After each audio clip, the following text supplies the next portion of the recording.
menyerahkan KTP elektronik yang sudah jadi sebanyak 550 keping ya kepada adik-adik kita SMA dan SMK yang kita laksanakan pada bulan November Desember yang lalu kita melaksanakan perekaman eKTP dan hari ini sudah jadi. Jumlahnya ada 554 SMA dan SMK yang hari ini. Yang baru kita laksanakan adalah di SMA 4 Teluk Betung tadi.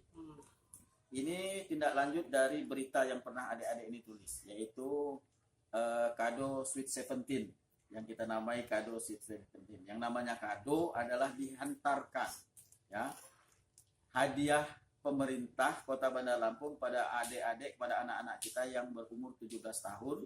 Kenapa sasaran kita di sekolah-sekolah? Karena di sekolah-sekolah ini anak-anaknya tidak banyak waktu untuk keluar. Dia izin khusus misalnya mau rekaman, izin khusus mau minta KTP itu kan agak panjang. Ya, dalam arti antriannya lebih baik kami yang datang.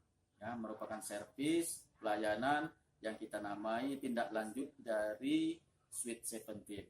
Ya, kado Sweet 17. Ini tujuannya adalah mempermudah sebagai suatu wujud perhatian kita kepada anak-anak yang sekolah. Ya, jangan nanti anak-anak sekolah mau buat SIM, ya, Pak Firdaus mau buat paspor, nggak bisa dilayani sekarang kalau nggak punya KTP elektronik. Jadi kita antar, rekamannya kita rekam, datangi dan antar sesuai dengan yang kami janjikan dulu. Janji pertama malah kami dulu akan memberikan suket. Kami hitung 3 bulanan bisa kita cetak. Nah, alhamdulillah ini sudah bisa kita cetak. Khusus untuk di SMK 2 ini yang sudah jadi adalah 183. Patut bersyukur karena adanya bantuan dari pemerintah terhadap KTP ini. Supaya siswa-siswa kita yang sudah berumur 17 tahun memiliki KTP.